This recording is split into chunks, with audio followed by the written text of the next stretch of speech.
Hi. Now we're going to do the breakdown of the forward body wave. Before we get to it, we need a little bit of an anatomy lesson. If you were to look at me from behind and you would focus on my spine, the spine has 3 sections. If you feel, you usually have like a very prominent vertebrae right around here. That's the beginning of your thoracic spine. And if you go higher to your neck, you have your cervical spine. If I'm correct, there are 7 cervical vertebrae. Then your thoracic spine kind of travels down here, and it goes up to around here. So all the section is thoracic spine, and this last section on here is lumbar spine. Why do anatomy people break down the spine into 3 sections? Each section has a very different type of mobility.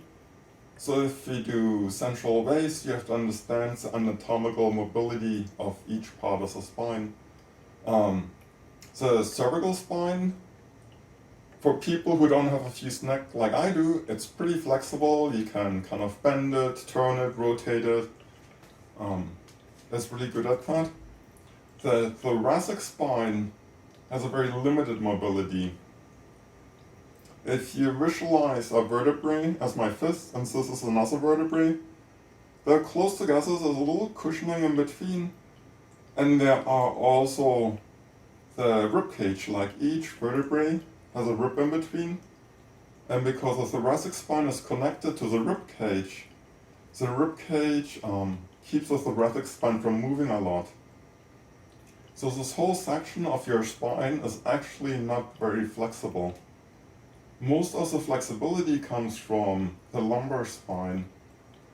When you see really flexible people, like someone who can bend back and they can like look at you from in between their feet, it's almost all coming from the lumbar spine.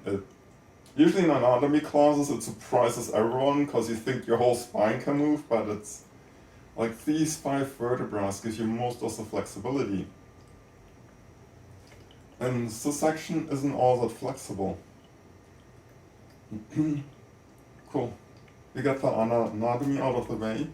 So let's break down how a forward wave works. First, I want to have one foot in front so that I can shift my weight forward and back. Notice on my back foot, I don't put it in line because this is like walking on a tightrope. It's very unstable. If you rotate them a little bit out, you have more stability. In ballet, you have a 4th position where you're like this. In Bachata, we are not as extreme.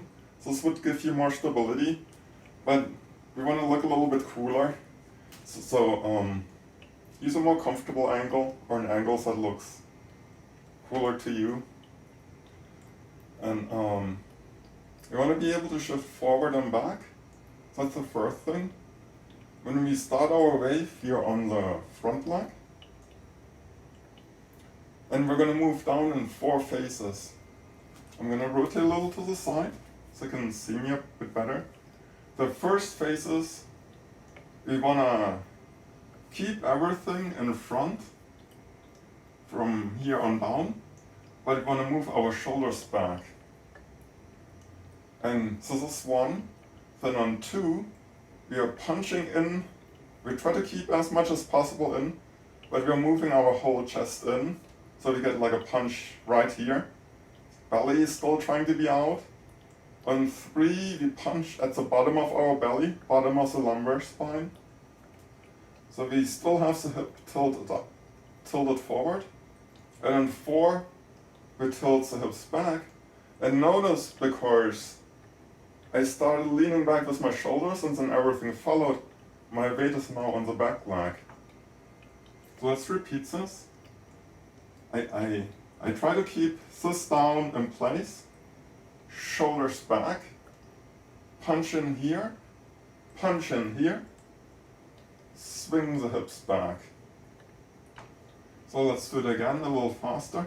Shoulders, chest, belly, hips. Coming back up is the same thing in reverse. We swing our hips forward. We get our belly out. We get our bottom here out. And we bring our shoulders to the top. 1, 2, 3, 4, 5, 6, 7, 8. 1, 2, 3, 4, 5, 6, 7, 8. 1, 2, 3, 4, 5, 6, 7, 8. And let's practice this a tiny little bit to music.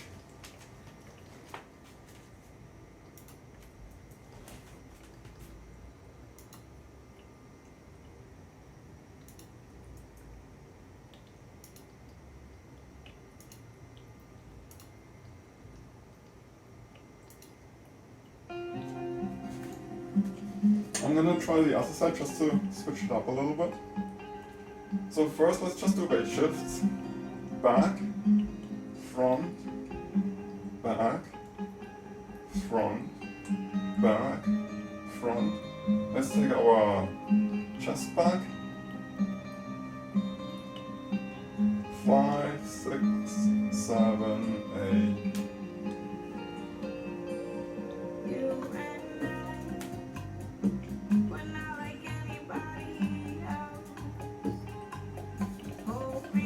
Switch sides. I'm gonna add you a little something in. So this is our front position. Some teachers will say you shouldn't go any further. But for example, Corky, he says, just to start it, to get the initial impulse, you want to go just a little bit with your chest out of balance, so that you have like momentum that once guides you down. So it's like,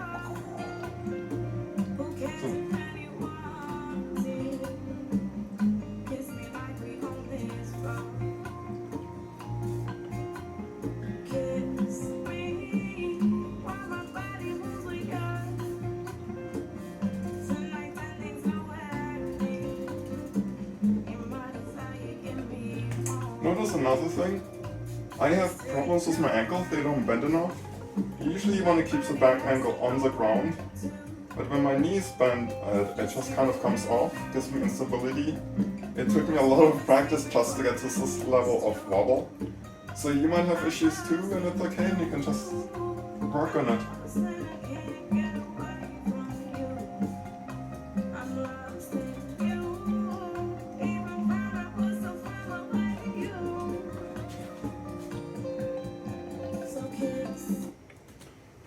Let me add like a little other styling detail. A lot of teachers teach the wave as a constant movement, but Corky, he said, think about the bottom of your hips like a pendulum. You know when you have these grandfather clocks? When the pendulum is outside, it's a little slower, it accelerates and slow, fast, slow. So you can add a little fun timing in. And you can have, after the swing, you can have like a little explosion where your chest comes forward. If you're still shaky on the motion, this is too much, but I just want to give you like an idea of how, once you get the basic motion down, you can actually play with dynamics inside of the motion. So you can have like a little pull forward, fall down, swing, swing. Of course, you want to kind of match it to the music. Like if the music is very mellow, you don't want like huge explosion. But these are just some options to open your mind that there's more. So let's try a few more.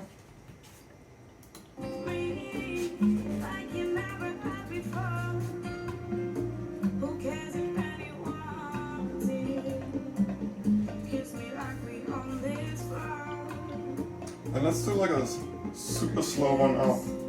So we play with the timing because we can do the bass on 4 counts, 8 counts, 2 counts.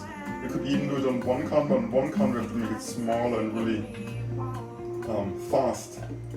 So let's do a slow one.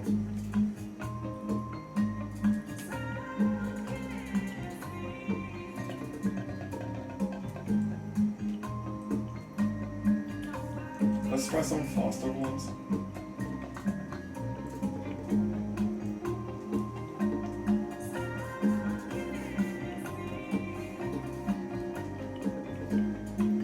And just give you some more variations. Instead of coming up the same way, you can kind of change direction.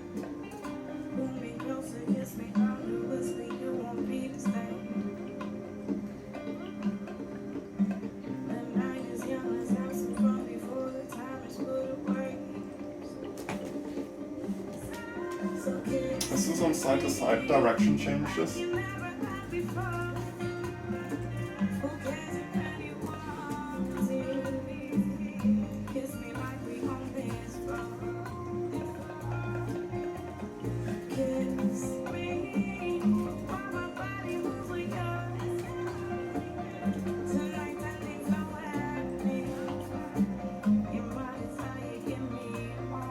And we can play around a little bit in it. And well done.